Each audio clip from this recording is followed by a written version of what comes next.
Terima kasih. Bismillahirrahmanirrahim. Assalamualaikum warahmatullahi wabarakatuh. Selamat siang dan salam sejahtera untuk kita semua. Yang terhormat pimpinan dan kawan-kawan anggota Komisi 5, yang saya hormati Pak Dirjen, Pak Irjen, dan Ibu Kepala Badan dan Bapak dan seluruh hadirin yang sama berbahagia. Tentu pertama-tama kami berterima kasih telah diberikan pemaparan yang cukup lengkap dari Pak Sekjen sampai ke Pak Kepala Badan. Tentu dari beberapa paparan yang ada, yang pertama paling tidak kinerja tahun 2022, ya kami mengapresiasi capaian anggaran, walaupun dalam hal pelaksanaan lapangan masih ada beberapa hal yang tentu tidak maksimal sesuai dengan perencanaan yang ada. Akan tetapi tentu kita harapkan bahwa capaian yang dicapai tahun 2022, insya Allah mudah-mudahan tahun 2023 nanti bisa lebih baik secara anggaran maupun secara realitas di lapangan. Kemudian yang kedua adalah saya ingin fokus ke pendamping desa yang targetnya kurang lebih 35.000 orang untuk melayani kurang lebih 84.000 desa di seluruh Indonesia.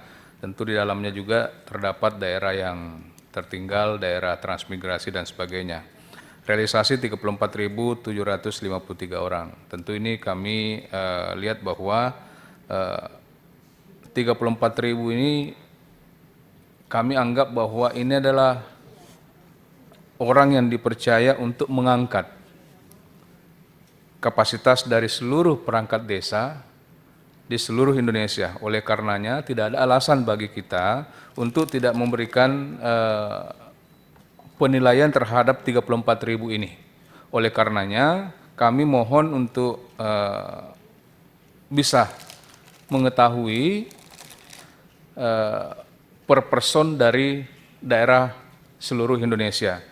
Terutama misalnya dari Sulawesi Selatan, tentu mulai dari koordinator sampai kepada tingkat daerah, tentu kami ingin tahu siapa-siapa orangnya dan mereka berada di mana, sehingga pengawasan yang akan kita lakukan tentu bisa lebih maksimal, dan bila ada kekurangan-kekurangan tentu bisa kita cegah lebih awal, sehingga hal-hal tertentu tidak bisa kita biarkan begitu saja.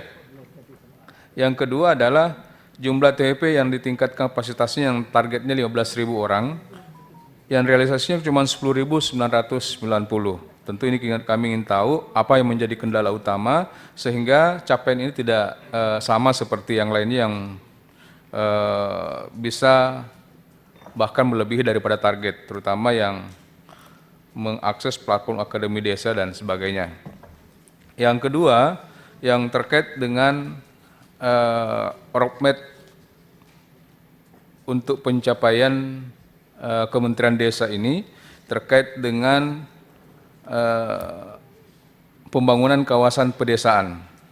Tentu kita ingin tahu persis bahwa ini saya lihat ada sudah masukan kepada 2025-2045. Tentu kita ingin tahu masa bakti Pak Jokowi sampai 2024. Tentu target apa yang menjadi target beliau untuk selesai tahun 2024 sudah sejauh mana capaian yang dicapai oleh Kementerian Desa, sehingga apakah periode 2024-2029 tidak perlu lagi ada Kementerian Desa atau bagaimana, sehingga tentu kita bisa tahu persis bahwa sejauh mana kinerja yang dicapai oleh Kementerian Desa sampai hari ini, sejauh mana perubahan dari tahun 2020 sampai tahun 2024. Barangkali cuma itu Pak Ketua yang ingin saya sampaikan. Terima kasih. Wallahul muwaffiq ila aqwamit thoriq. Wassalamualaikum warahmatullahi wabarakatuh. Ya, terima kasih Pak Aras. Selanjutnya kami persilakan kepada Bapak Tamanuri, Pak. Silakan, Pak.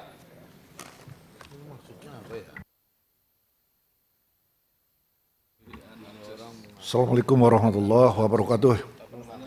Yang saya hormati Pak Pimpinan serta rekan-rekan anggota Dewan, yang saya hormati Pak Sekjen, Pak Kepala Badan, Pak Kepala Pusat, dan para eselon 2 yang saya banggakan.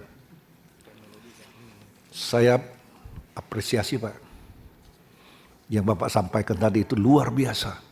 Enggak ada lembaga lain yang 100%. Bapak sampai 100%. Kalau ada yang 105% mungkin Bapak 105% itu. Ini adalah merupakan satu kejutan dan pekerjaan yang cukup memuaskan. Oleh karena itu patut dipertahankan untuk masa-masa yang akan datang, walaupun memang uang yang kelola nggak begitu banyak, tapi walaupun nggak begitu banyak, kalau salah pengelolaan nggak sampai segitu Pak. Ini yang saya bangga sama Bapak ini. Walaupun yang lain dari badan, dari pusat belum sampai 96-an, masih di bawah itu, akan tapi sudah memenuhi suatu kewajaran. Apalagi yang namanya Irjen, segini banyak masalah yang terjadi di Indonesia ini dari Sabang hingga Merauke, yang timbul 123 masalah, sudah diselesaikan 85 masalah, ada yang tidak bisa diketahui 35 masalah, itu sudah merupakan penunjukan suatu kemajuan yang luar biasa. Nah, oleh karena itu harapan saya adalah kemajuan-kemajuan ini di masa yang akan datang kita terus tingkatkan agar supaya ada penambahan-penambahan, perbaikan-perbaikan di sana sini. Kenapa? Karena kementerian kita ini adalah satu kementerian yang cukup kecil. Hanya mengelola uang sekitar 3 triliun. Artinya yang paling banyak itu Ibu nih, 1,7 triliun. Nah, jadi oleh karena itu, saya dari dulu mohon maaf, jangan tersinggung Pak. Saya dulu kan mengharapkan supaya ini ada penciutan dirjen-dirjen, badan-badan itu digabung-gabungkan sehingga timbul 2-3 badan saja, 2-3 dirjen saja, sehingga dananya itu ya sesuai lah. 3 triliun dikelola oleh 2-3 badan yang penggabungan dari badan-badan yang lain ada hubungannya. Dan ini lebih efektif dan efisien. Ini harapan saya dulu, saya mohon maaf ini bukannya mengatakan bahwa tidak ada faedahnya. Nah, kemudian lanjut mengenai dana desa, Pak. Dana desa itu kenapa ya? Saya mau bertanya ini. Kok persyaratannya kok ada yang jauh sekali menurun. Dari 1 miliar sampai 700 juta. Tapi ada juga yang naik dari 1,1 miliar sampai 1,7 miliar. Tapi kebanyakan yang menurun semua. 7, 8, 9, ratus juta. Jadi ini kenapa jadi macam begini, persyaratan apa? Harapan saya adalah seperti dulu, seperti awal pertama 2016, 2017, 18, 19, kita pertahankan hal itu. Kalau ini satu desa hanya mengelola 700 juta, apa yang mereka bisa lakukan dengan banyaknya program yang harus dilaksanakan? Dari orang tukang pukul beduk sampai yang anak-anak di bawah TK itu, ini dikasih semua honor-honor. Habis duit itu, jadi nggak ada lagi namanya untuk membangun infrastruktur. Alhamdulillah syukur. Ada program-program aspirasi Komisi 5 dari Menteri Perhubungan, dari Menteri PUPR, dari Menteri Bapak sendiri juga. Itu yang bisa memberikan bantuan sepenuhnya kepada desa sehingga desa kelihatan. Nah ini, kelihatan kemajuan sedikit-sedikit, walaupun rumah 10, walaupun jalan 3 kilo, walaupun jembatan, kelihatan sedikit-sedikit. Tapi kalau mengandalkan namanya dana desa tidak mungkin lagi. Karena dana desa itu ada yang sampai 600 juta saja satu desa. Jadi harapan saya adalah untuk persyaratan mendapatkan dana desa itu besar kecilnya, coba kita tinjau kembali. Jangan terlalu kecil lah, kasihan sama mereka itu. Apalagi yang mereka bekerjakan. Kemudian bagi desa-desa yang belum punya kantor desa, bagi desa-desa yang belum ada balai desa, ini dialokasikan dana lain, jangan masukkan di dana desa, dana lain dari pusat ini dialokasikan ke dirjen manalah. Jadi desa-desa yang betul-betul tidak ada balai desanya, tidak ada kantor desanya, memang ini terbukti. Ini diprioritaskan untuk dapat dibantu. Bukan seluruhnya, tentu kita cari skala prioritas. Sehingga nanti secara bertahap bisa kita bangun. Kemudian mengenai pendamping desa. Saya ketawa Pak, pendamping desa ini saya begitu bangun tidur sore, baru ada pengumuman. Besoknya penerimaan, bagaimana lagi? Bagaimana lagi kita menyiapkan untuk ikut testing untuk pendamping desa. Nah ini coba dirubah ini. Kalau tahun yang akan datang ada lagi evaluasi, mohon 7 hari atau 2 hari, 3 hari sebelumnya dikasih tahu lah. Supaya setidak-tidaknya, seminggu ya, setidak-tidaknya walaupun kita ada apa-apa di situ, ya kelihatannya agak lurus-lurus sedikit lah. Tapi kalau besoknya jam 4 sore ini baru ini sudah keterlaluan kata Oma Irama ini. Oma Irama yang ngomong nih terlalu katanya dengan lagunya. Apa perlu saya lagukan sini? Nah jadi mohon itu Pak Sekjen yang saya hormati tolong ini jadi perhatian lah. Jangan sampai Oma Irama nyanyi lagi terlalu. Kemudian ini banyak ini pendamping desa 35.000 orang. Tapi ya jujur aja 35.000 orang ini, ya maksudnya kan kita udah tahu. Ya, cuman belum tentu bisa. Belum tentu bisa Bu. Jangan khawatir Bu. Jangan khawatir. Harus ada antara kita. Jadi ini Pak Dirjen, Pak Sekjen, inilah kritik saya ini. Semoga dapat jadi perhatian Bapak. Atas perhatiannya terima kasih. Wassalamualaikum warahmatullahi wabarakatuh. Waalaikumsalam. Selanjutnya saya persilakan kepada Pak Anwar Hafiz. Silakan Pak.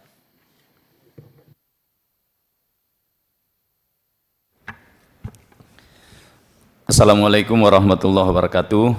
Selamat siang, salam sejahtera buat kita sekalian. Bapak Ketua dan para pimpinan serta sahabat Komisi 5 yang saya muliakan, Pak Dirjen, Pak Irjen, Pak Dirjen dan Kepala Badan serta seluruh jajaran yang saya hormati. Perkenalkan saya karena ini untuk pertama kali saya rapat bersama Kementerian Desa ini. Saya Anwar Hafid dari Dapil Sulawesi Tengah, Pak, dari fraksi Partai Demokrat. Yang pertama, saya ingin ke Pak Sekjen.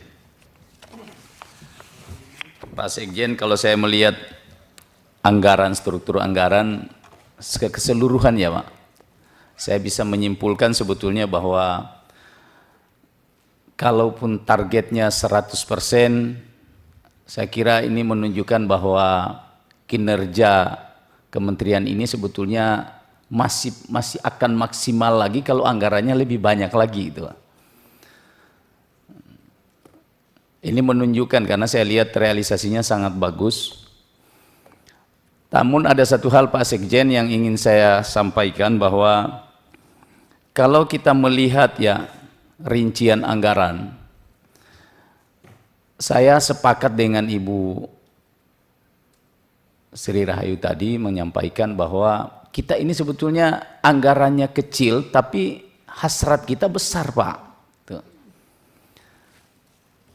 Keinginan kementerian ini untuk membangun dan mensejahterakan desa sesuai dengan komitmennya itu sangat besar, tapi tidak didukung oleh ketersediaan sumber pendanaan yang cukup saya lihat. Nah oleh karena itu kalau keadaan seperti ini kan biasa berlaku itu rumus yang prioritas-prioritas aja Pak. Ya. Nggak usah kita semua mau lakukan. Nah ini yang saya mau minta dari Pak Dirjen, sebenarnya dalam rangka membangun dan mensejahterakan desa ini, apanya sih yang kita mau harus sentuh desa ini sehingga desa itu bisa berdaya. Kita tahu persis bahwa negara ini dibangun harus dari bawah, harus dari desa. Kalau kita bangun apapun, sehebat apapun, kalau desa kita tidak berdaya, maka kita akan terus-terusan seperti ini. Maka oleh karena itu saya ingin sekali Pak Sekjen bisa memberikan gambaran sesungguhnya dalam kacamata kementerian ini apa sih sebenarnya persoalan desa sehingga ke depan ini kita akan segera meninggalkan status desa tertinggal itu. Kita tidak ingin lagi, ini sebuah momok sebetulnya. Negara kita ini sudah kemarin Pak Presiden kita menjadi presidensi G20. Tapi ternyata di negara ini masih banyak desa tertinggal. Di Sulawesi Tengah itu Pak Dirjen ada kurang lebih 1842 desa. Ada 266 desa tertinggal dan 17 desa sangat tertinggal. Ini kan sesuatu hal yang ketika kita sering berbicara, masyarakat ini sebetulnya sudah muak juga lihat kita ini. Bicara kehebatan negara ini, tapi ternyata masih ada desa yang sangat tertinggal. Ini apa sih kerjaan kita sebenarnya? Nah, oleh karena itu, ini tugas Kementerian Desa ini, apa yang harus dilakukan? Menyentuh desa, sehingga desa ini lepas segera dari kondisi, dari status desa tertinggal itu. Itu yang pertama.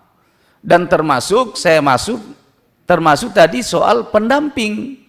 Saya kira pendamping ini bukan cuma mendampingi desa dalam kaitannya dengan penggunaan dana desa dan sebagainya. Tapi ini juga apa yang harus dilakukan, masukan-masukan apa sehingga kita segera keluar, kita hapus, tidak ada lagi misalnya tahun 2024 Indonesia bebas desa tertinggal. Bisa enggak itu dicapai? Kalau ini kita tidak bisa capai, berarti kita gagal Pak. Gagal kita 5 tahun kita melaksanakan program ini, bahkan bukan 5 tahun, 10 tahun, 15 tahun yang lalu. Status nama desa tertinggal ini sudah ada Pak. Tapi tidak selesai-selesai. Nah ini yang jadi pertanyaan saya, apa ini? Apa masalahnya? Desa tertinggal ini tidak pernah hapus gitu.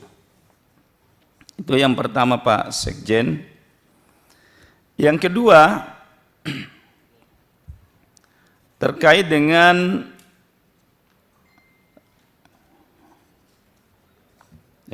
saya langsung saja ke Pak Sekjen, sudah cukup ya.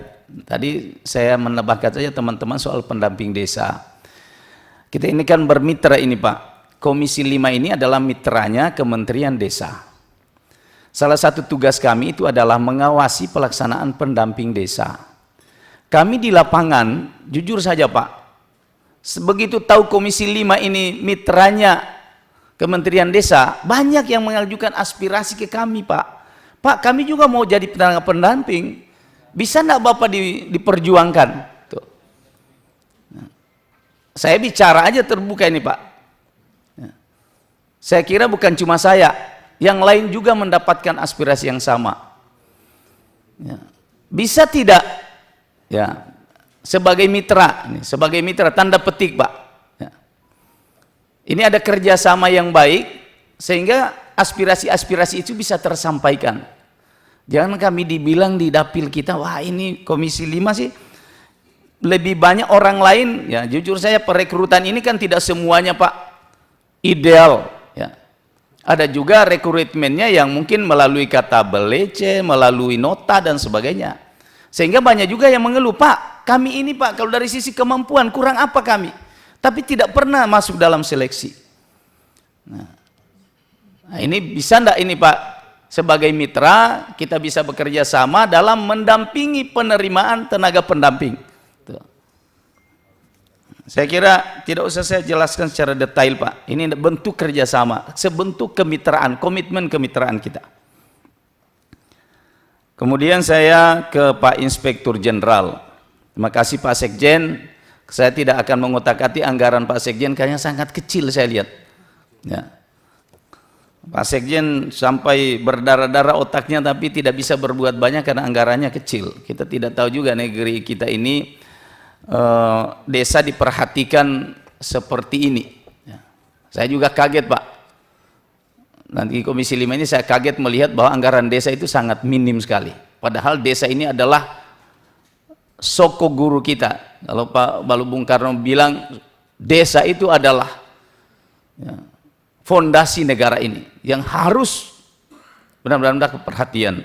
Mudah-mudahan ke depan kita bisa dengan adanya undang-undang desa revisi ke depan, mudah-mudahan jadi ini bisa akan lebih meningkatkan kapasitas dan kualitas desa kita.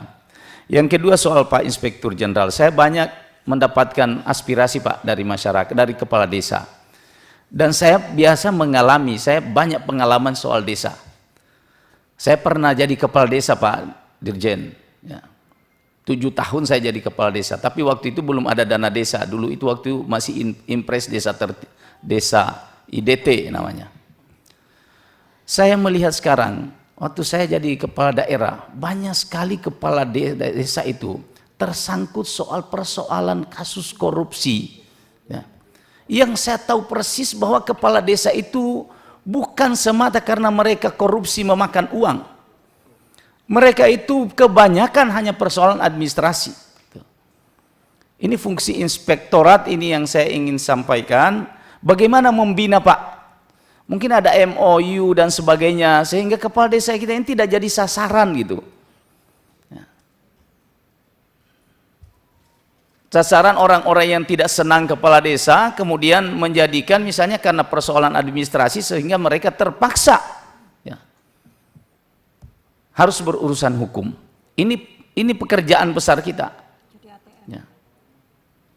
Ini luar biasa harus menjadi perhatian kita Pak. Kasihan kepala-kepala desa itu yang sudah bekerja untuk rakyatnya, mengabdi untuk rakyatnya, tapi karena kesalahan administrasi saja sehingga mereka harus terpaksa berurusan dengan hukum. Jadi kepala desa ini Pak serba salah di lapangan. Tuntutan masyarakat itu besar dan kadang itu tidak sesuai dengan juknis dan juklak yang Bapak keluarkan dari kementerian Keuangan dan sebagainya, Kementerian Dalam Negeri. Masyarakat kami tidak mau dana kami Pak, maunya ini aspirasi kami ini, tapi juknisnya tidak boleh begitu. Ini kepala desa bingung yang mau didahulukan yang mana, aspirasi masyarakat atau juknis. Ini problem Pak, problem kepala desa. Saya tahu, saya merasakan dan saya banyak bersentuhan dengan kepala desa melihat persoalan ini. Banyak sekali kepala desa kita yang kasihan harus meringkuk dalam penjara hanya karena kesalahan administrasi. Saya kira itu yang ingin saya sampaikan Pak Dirjen, ini perlu dilakukan pembinaan terus-menerus sehingga ada win-win solusi. Diskresi yang Bapak Presiden sering lakukan itu biasanya tidak mempan Pak dibawa. Ya. Pak Presiden selalu bilang ambil diskresi demi rakyat. Tapi kalau banyak orang yang tidak senang kepada kita Pak, semua bisa dibuka-buka semua. Ya. Itu yang kedua. Yang ketiga ada kepada Ibu Badan Pengembangan Sumber Daya Manusia. Soal BUMDes. Ya, saya sangat sepakat bahwa BUMDes ini adalah solusi membangun desa. Ya. Kalau saya bisa mengusulkan di kementerian ini, sudahlah Pak, tidak usah bikin yang lain, fokus di BUMDes Pak. Karena dengan hadirnya investasi yang banyak di Indonesia ini, banyak BUMDes kita yang berhasil. Tapi banyak juga BUMDes yang sama sekali tidak, hanya sekedar nama. Nah, saya melihat bahwa kebanyakan yang nama itu disebabkan karena memang sumber daya manusia. Jadi Ibu, saya sepakat ini harus dilakukan pelatihan terus-menerus. Peningkatan kapasitas ya, pengurus BUMDes kita di lapangan itu harus menjadi mutlak adanya kalau kita ingin desa itu berdaya.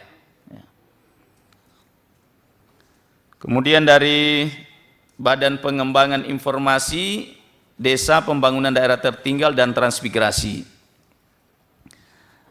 Yang pertama soal tadi itu komitmen penguatan ya, konsisten 20% alokasi untuk BUMDes ya. Itu saya kira harus terus diwujudkan itu, Pak. Jadi alokasi dana desa kita ini komitmen 20% alokasi BUMDes itu saya kira harus diwujudkan. Itu yang pertama. Kemudian yang kedua, tadi saya sepakat teman-teman soal prioritas infrastruktur ya. Karena di desa menjadi persoalan bagi kita semua adalah daerah tertinggal ini, Pak. Ya, desa tertinggal ini kebanyakan sebetulnya persoalannya karena infrastruktur di desa yang sangat minim. Saya melihat banyak desa tertinggal itu adanya, Pak, di kepulauan, di atas gunung tuh, yang banyak stunting dan sebagainya, yang memberi kontribusi sehingga mereka dikategorikan menjadi desa tertinggal. Itu rata-rata di daerah itu, Pak, daerah terluar ya, daerah kepulauan, daerah di atas pegunungan yang memang akses transportasi sangat susah di daerah itu. Ini desa-desa kita yang sudah dibentuk puluhan tahun yang lalu, tapi tidak pernah. Dulu saya pernah mengingat ada status desa, Pak. Ada desa apa namanya? Ada tingkatan-tingkatan desa itu. Nah, ini tadi saya sepakat dengan Ibu Yayu menyampaikan bahwa ini harus ada roadmap. Persoalan-persoalan desa kita ini kan ada yang bisa diselesaikan 1 tahun, ada yang 2 tahun, ada yang 3 tahun, ada yang sampai 5 tahun. Ada mungkin yang sampai 10 tahun baru bisa selesai persoalannya. Nah, ini mungkin kami juga melalui pimpinan kita minta ini, Pak, roadmap tentang bagaimana mengentaskan desa tertinggal ini harus kita miliki, Pak. Kami juga anggota Komisi 5 ini, Pak, malu kita kalau sampai 1 periode masih banyak daerah yang tertinggal. Kerja kita apa membahas anggaran ini? Ini kan kerjasama semua kelembagaan, Pak. Bukan cuma tugasnya kementerian. Tapi kalau ada data itu, ada data soal daerah tertinggal ini, apanya yang jadi problem, angkanya kira-kira apa, berapa, sehingga ini bisa kita, kalau dia kekurangan infrastruktur, berarti itu tugas kami untuk mempush Kementerian PU untuk menggenjot di situ. Kementerian Kesehatan, Kementerian Pendidikan, ini semua terkait, Pak, pengentasan desa tertinggal ini. Nah, kita butuh roadmap itu setelah 5 tahunan, 10 tahunan, sehingga menjadi bahan bagi kami. Kemudian yang berikutnya soal daerah transmigrasi. Ini juga daerah transmigrasi, saya kira masih banyak daerah kita transmigrasi, Pak, yang sampai hari ini transmigrasi kita itu, kalau saya bilang mereka ini hanya di apa namanya ya,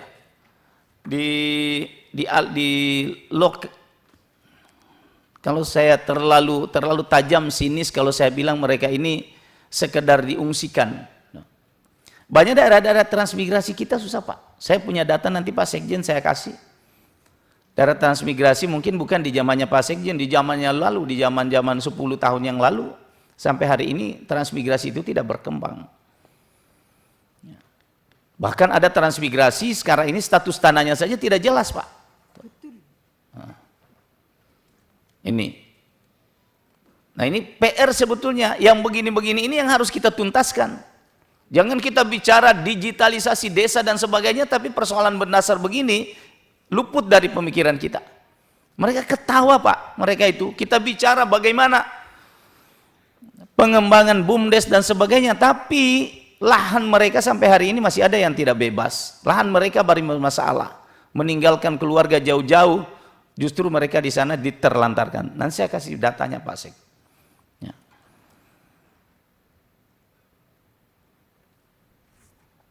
Saya kira itu saja, Pak. Cukup. Terima kasih. Mohon maaf kalau yang tidak berkenan. Wallahu musta'an. Assalamualaikum warahmatullahi wabarakatuh. Ya, terima kasih Pak Anwar. Ini Bapak Ibu teman-teman sekalian, saya dapat informasi dari Bamus, nanti 1:30 itu ada rapat paripurna.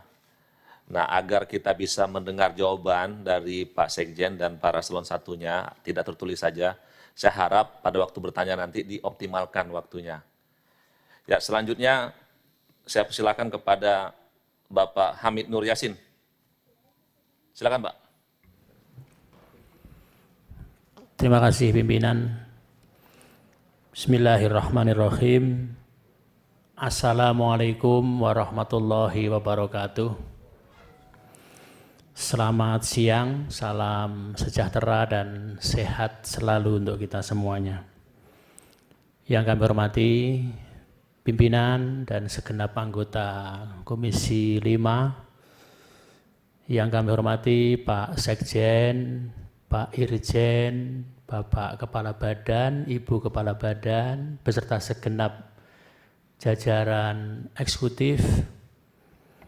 Hadirin sekalian yang berbahagia, terima kasih atas paparannya Pak Sekjen, Pak Irjen, Ibu Kepala BPSDM dan Bapak Kepala Badan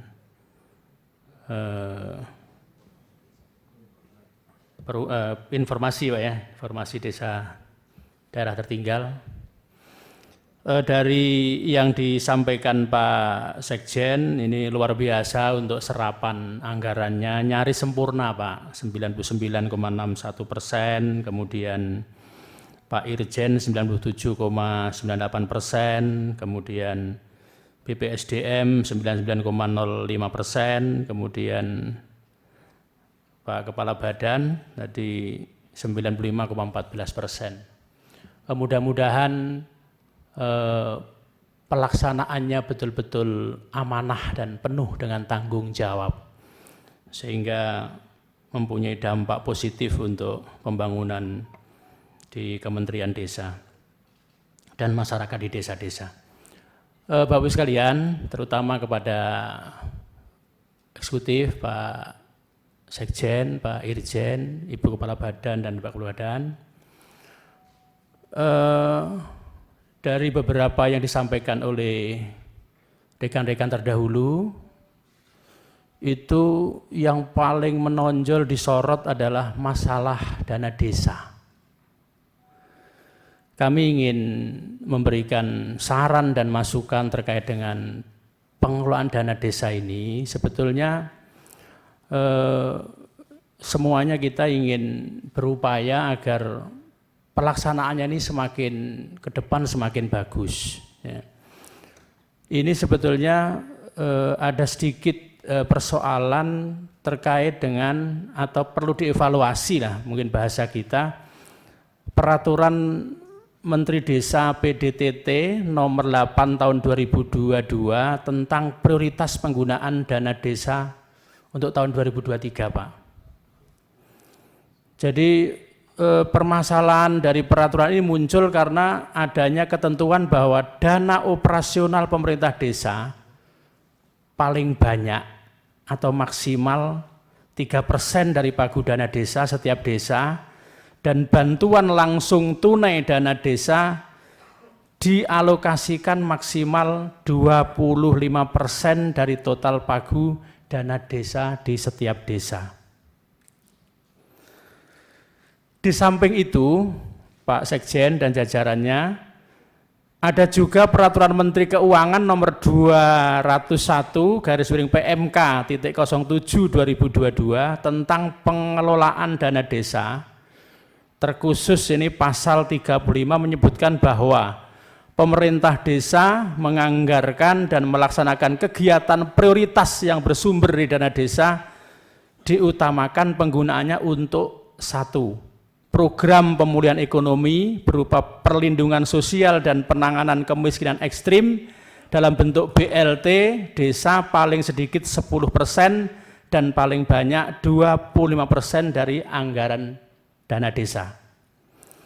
Yang kedua, dana operasional pemerintah desa paling banyak 3% dari anggaran dana desa. Yang ketiga, program ketahanan pangan dan hewani paling sedikit 20% dari anggaran dana desa termasuk penggunaan lumbung pangan desa. Dan yang terakhir, dukungan program sektor prioritas di desa berupa bantuan permodalan kepada badan usaha milik desa, program kesehatan termasuk penanganan stunting, pariwisata skala desa sesuai dengan potensi karakteristik desa, serta program kegiatan yang lain. Nah, akibat ketentuan-ketentuan ini akhirnya dana desa yang benar-benar dapat dikelola kepala desa atau desa hanya kurang lebih sekitar 32%. Artinya ini jumlahnya menjadi sangat sedikit sekali. Inilah yang menjadi hambatan-hambatan dalam kerangka optimalisasi pembangunan di desa. Terutama yang berkaitan dengan program-program prioritas desa yang menyangkut masalah infrastruktur untuk memperbaiki arus hubungan antar desa maupun untuk peningkatan roda perekonomian desa. Ini menjadi persoalan-persoalan di desa, bahkan banyak desa-desa yang tidak bisa memperbaiki kantor balai desanya karena memang tidak tersedia anggaran untuk perbaikan. Banyak kalau kita di dapil itu Pak, kita jumpai atap-atap kantor-kantor desa yang sudah pada rapuh. Ya. Sehingga kalau hujan turun dia sudah bingung untuk rapat, untuk kerja, untuk menangani administrasi desa itu kesulitan karena kantor-kantor desa tidak bisa disupport dengan pembangunan di desa dengan dana desa itu. Itu beberapa persoalan yang menyangkut persoalan desa sebagaimana yang telah disampaikan oleh kawan-kawan terdahulu. Kemudian dari BPSDM saya ingin nyoroti sedikit dari hampir sama dengan yang disampaikan oleh teman-teman, yakni yang pertama terkait dengan sertifikasi, jumlah TPP yang tersertifikasi ini masih jauh dari target, realisasinya hanya 3.916 orang, padahal mereka memiliki peran dan fungsi strategis untuk mendampingi desa dalam konteks pembangunan desa. Kemudian pelatihan masyarakat, jumlah masyarakat yang mendapatkan pelatihan ya, dari target juga masih jauh. Kemudian peningkatan kapasitas PSM ya, juga masih jauh karena baru 424 orang. Ini mohon diberikan penjelasan, Ibu, kendalanya apa, persoalannya apa. Saya yakin kita semuanya sepakat memiliki cita-cita dan semangat yang sama agar kita bisa memberikan kontribusi terbaik terhadap tugas dan tanggung jawab kita, termasuk memajukan desa-desa di seluruh Indonesia ini. Terima kasih Pak Sekjen beserta segenap jajarannya, mudah-mudahan bisa memberikan penjelasan yang memuaskan untuk kita semuanya. Terima kasih Ketua, saya kembalikan, mohon maaf kalau ada salah dan khilaf. Assalamualaikum warahmatullahi wabarakatuh. Ya, terima kasih Pak Hamid. Selanjutnya saya persilakan ke Pak Edi Santana. Silakan Pak. Terima kasih. Assalamualaikum warahmatullahi wabarakatuh. Pimpinan Komisi 5 yang saya hormati beserta seluruh anggota yang hadir fisik maupun virtual. Para pejabat eselon 1 Kementerian Desa dan Transmigrasi, Sekjen, Irjen, BPSDM dan BPID, maaf, beserta seluruh jajaran. Sebetulnya tidak banyak yang ingin saya sampaikan, tapi mirip-mirip juga dengan teman-teman tadi. Yang pertama untuk BPSDM, Pak, masih ada ganjalan saya itu bertanya dalam hati apa ini udah tepat gitu, benar. Misalnya belanja pegawai 64 miliar lebih gitu kan. Belanja barang 1,7 triliun. Belanja modal 3 miliar. Sehingga total 1,78 triliun. Nah, padahal di 1,7 itu membayar honor itu. Honor daripada pendamping. Nah, apakah ini tepat masuk dalam belanja barang gitu? Saya kira harus ada evaluasi juga. Jangan karena ini aturan tidak boleh belanja pegawai, jangan sampai melebihi belanja modal, belanja barang persentasenya. Jadi dimasukkanlah belanja barang situ. Itu orang, Pak. bukan barang. Jadi saya masih ada ganjalan pertanyaan. Sudah lama, berapa kali saya tanyakan ini, tapi tidak ada perubahan saya kira. Nggak apa-apa Pak, kalau memang harus ada ini belanja ini harus dipakai untuk honor pendamping, silahkan gitu, tidak masalah. Karena ini yang kami bisa lakukan di Kementerian Desa, kan begitu jawabannya. Nah kemudian saya terus terang masih menginginkan Kementerian Desa ini besar Pak, sehingga 80.000 lebih itu, ini tidak ada yang sama Pak, dari Kementerian Dalam Negeri, BPS itu ya, Kementerian Desa saya percaya berapa sih gitu jumlah desa itu, saya kira Kementerian Desa lah yang paling tepat, yang bisa mendata paling tepat jumlah desa. Beda-beda Pak, memang bergerak sih ya, desa itu ada pemekaran barangkali itu, tapi ya terus diupdate gitu kan. Nah ini tugas dari mungkin Badan Pengembangan Informasi Desa juga ya. Nah, jadi saya terus terang menginginkan itu, menginginkan ini jadi kementerian besar gitu. Karena ini urusan desa ini urusan memang rakyat yang paling di desa-desa gitu. Sedangkan APBN kita ini ya dasarnya adalah untuk kesejahteraan rakyat. Rakyat tuh banyak di desa gitu. Di 83 ribuan desa tadi. Nah, mungkin anggaran lebih kurang 3 triliun itu sangat jauh dari harapan, sangat kurang gitu. Minimal 10 triliun gitu kan desa ini. Nah, bagaimana perjuangan kita ke depan ini supaya Kementerian Desa ini bisa jadi lebih besar. Sehingga ada program yang jelas gitu. Ada program yang jelas. Tadi misalnya Pak ya, dari Badan Pengembangan Informasi Desa itu ada roadmap, peta jalan. Nah, terus kita hanya buat itu aja. Selanjutnya tindak lanjutnya apa gitu? Apakah ada kita bangun jalan poros desa misalnya? Nah ini tidak ada seperti itu. Gitu. Saya kira ke depan harus ada evaluasi kita gitu. Jadi mana yang tadi teman-teman sampaikan yang prioritas apa yang harus dilakukan.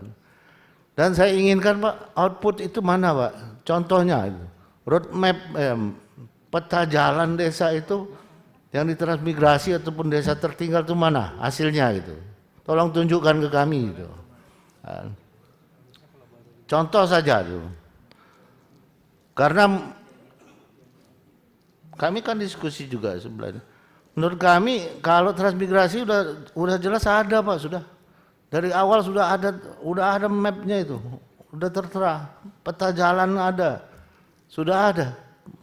Dibuat dulu baru dipindahkan orangnya gitu. Transmigrasinya dulu. Nah, itu jadi pertanyaan saya, apakah misalnya di Sumatera ya, Sumatera Kalimantan masih dibutuhkan. Kalau Sumatera saya kira tidak dibutuhkan lagi transmigrasi gitu. Papua mungkin masih gitu di pulau-pulau tertentu, tapi di kami tidak perlu. Karena infrastruktur sudah bagus, hubungan antara Jawa, Bali, Jawa dan Sumatera sudah bagus, ya transmigrasi spontan banyak. Silakan saja mau pindah. Mungkin ada kerjasama antar bupati saja. Bupati nawarkan nih ada lahan, kami kurang orang gitu ya, kurang manusianya, pekerja gitu. Nah silakan dari Jawa, dari Bali, dari mana yang padat gitu kan, atau mungkin dari setempat sendiri ya, dari kota-kota di Sumatera sendiri bisa berpindah gitu ya. Nah, jadi saya ingin jelas gitu. Tadi disampaikan juga pendamping gitu kan. Nah pendamping ini sama saya kaget juga ada pengumuman tapi sehari. Apakah cuma main-main aja ini? Sudah disiapkan dari jauh hari. Nah kamu siap-siap saja, udah semua baru kita umumkan gitu. Ya kan? Jadi tidak bisa lagi ada kesempatan orang lain masuk gitu. Nah ini kan nggak benar seperti ini rekrutmen. Saya kira untuk ke depan mohon ini dievaluasi lah rekrutmen untuk pendamping desa ini. Dan kami kan sering Mbak ke desa-desa. Saya tidak banyak melihat pendamping itu. Jadi kalau misalnya kita ini, kan mitra Pak kita ini. Jadi Komisi 5 misalnya kemana, turun ke desa. Ada dong pendampingnya mana. Kita ikut menentukan honor mereka juga. Ya kan, bersama-sama kita memutuskannya di sini. Tidak pernah tuh saya sering nanya, mana pendamping desa? Tidak ada tuh. Jadi di mana dia adanya itu?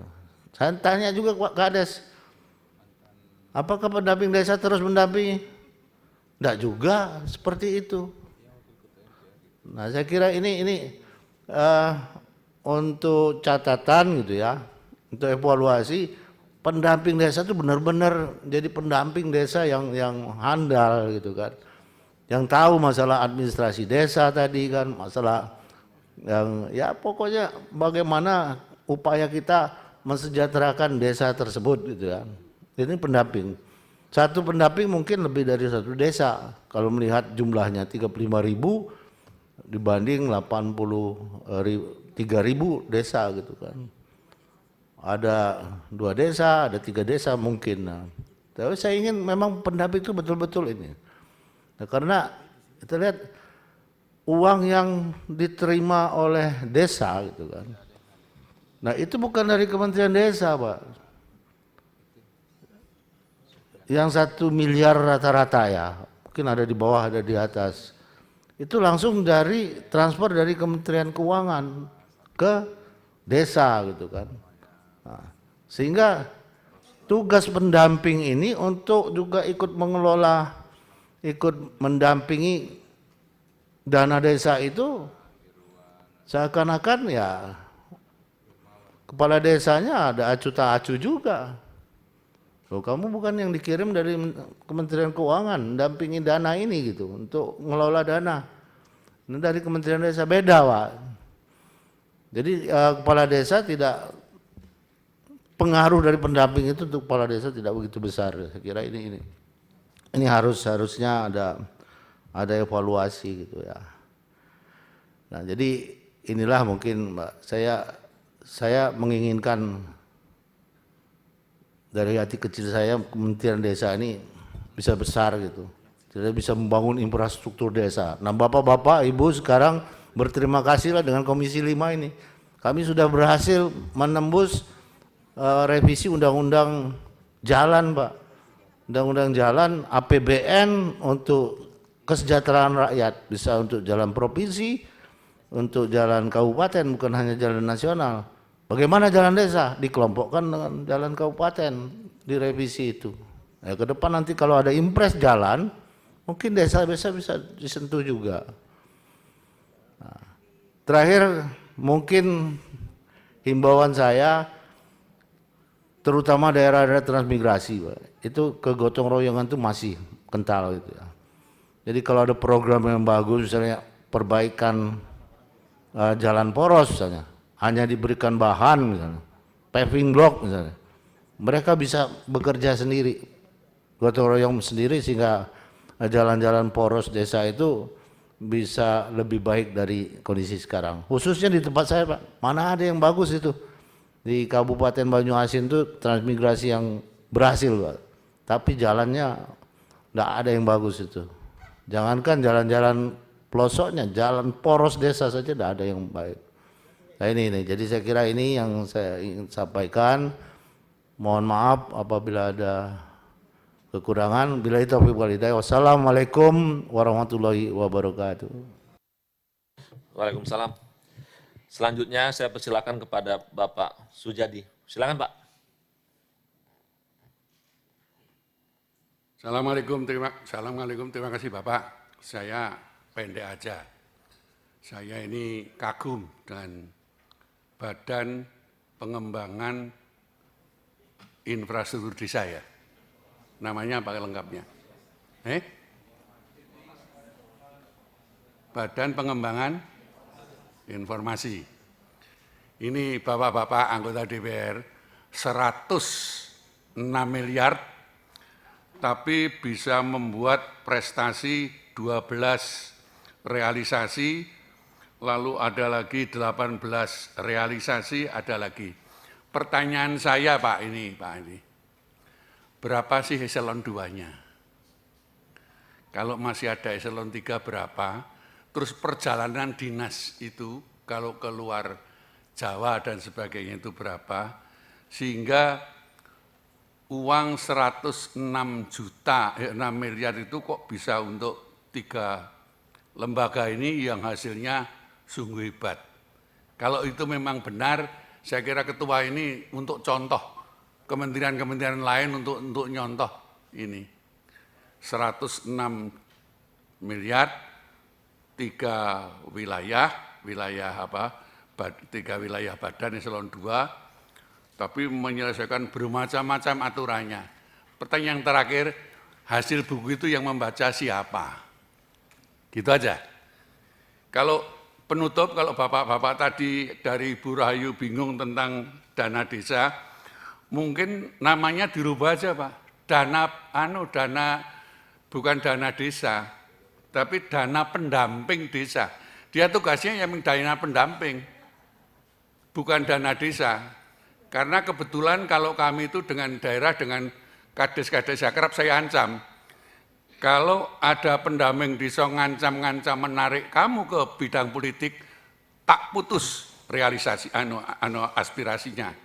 Alhamdulillah di desa-desa kami kepala desanya taat, tidak mau diarahkan kemana-mana kecuali pengawasan pendamping desa itu. Terima kasih, Pimpin. Ya, terima kasih Pak Sujadi. Jadi itu Pak Sekjen.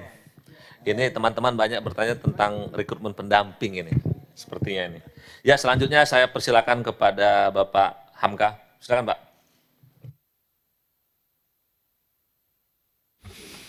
Bismillahirrahmanirrahim. Assalamualaikum warahmatullahi wabarakatuh. Pimpinan dan seluruh anggota yang saya hormati, Pak Sekjen, Pak Dirjen, Ibu BPSDM yang saya hormati dan seluruh jajaran. Saya pertama ke Pak Sekjen dulu.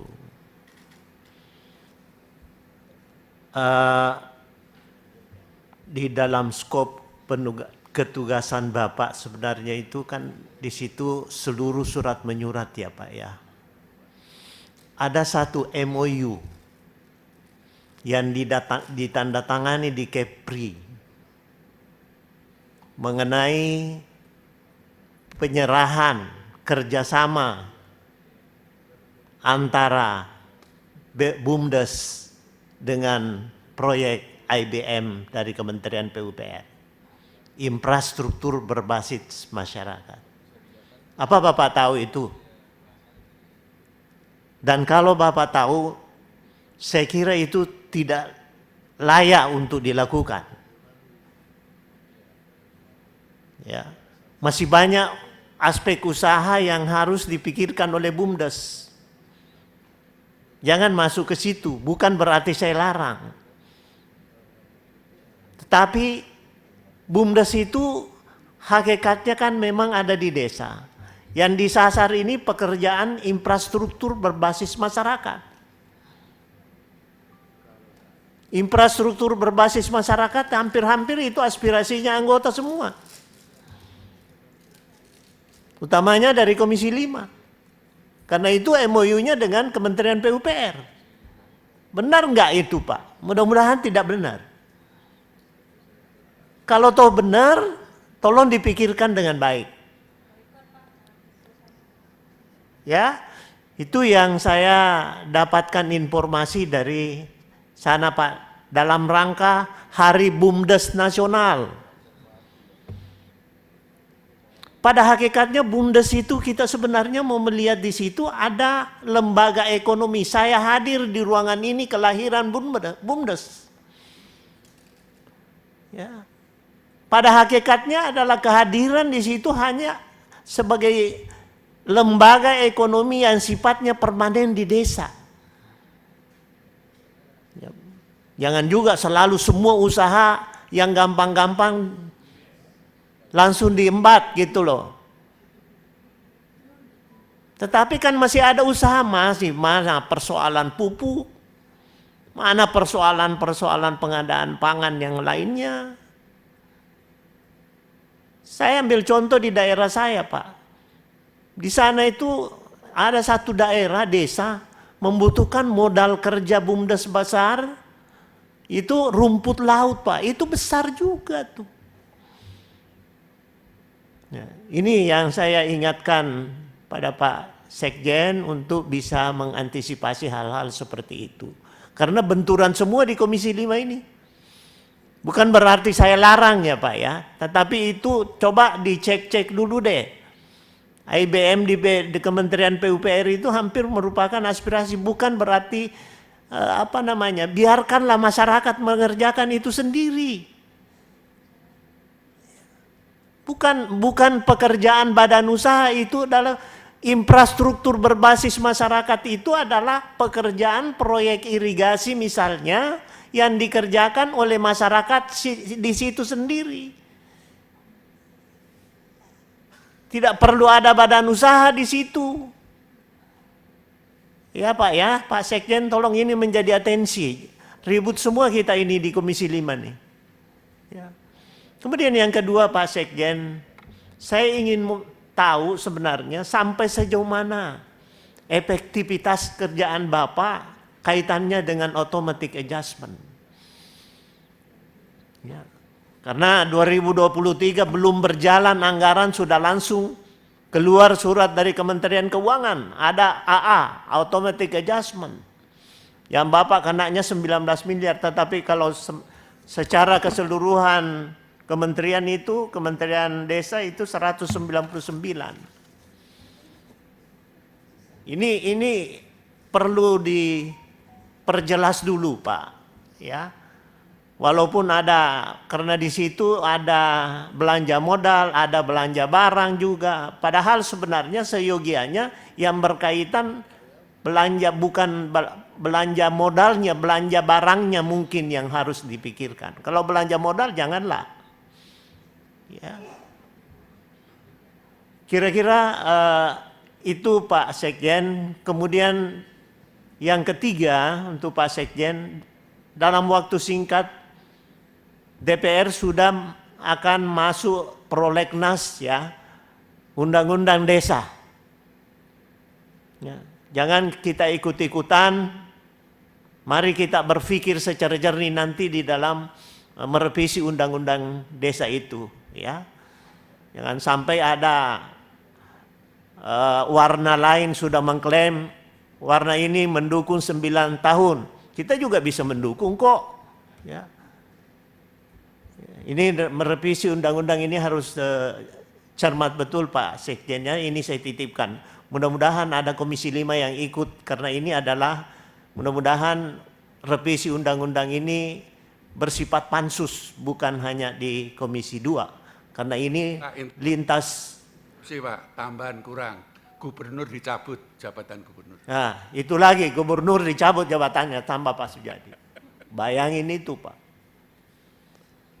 Janganlah masuk pada ranah-ranah itulah, ya. Itu saja Pak Sekjen. Selanjutnya untuk SDM Ibu. Pertanyaan saya, masih perlukah itu pendamping? Harus dipertahankan. Kenapa? Kerjanya juga tidak jelas. Tidak mempengaruhi pekerjaan kepala desa kok. Hanya pajangan saja pendamping desa itu. Tapi kalau masih perlu, mari kita kaji tugas-tugasnya. Ya. Jangan kaitannya dengan sistem informasi yang dibangun, jangan nyelip-nyelip juga soal-soal warna di situ Pak. Harus ada konten warna ini, harus ini dan sebagainya. Janganlah. Betul-betul BPSDM ini memikirkan dengan baik, dengan akal sehat, bukan maksud dalam akal politik. Proporsional lah memikirkan itu. Jadi pertanyaan saya kadangkala, apa masih perlu pendamping desa yang anggarannya 1,6 sampai 1,7 triliun? Ya. Sedangkan di sisi lain, anggaran desa itu mandatori semua. Dijelaskan di situ bahwa sekian persen untuk honor, sekian persen untuk BLT dan sebagainya. Semua tidak bisa bergerak kepala desa, tidak fleksibel menggunakan anggaran. Ya, itu kira-kira pemikiran saya. Tapi kalau memang perlu, ayo mari kita kaji dengan baik pendamping desa itu. 34.000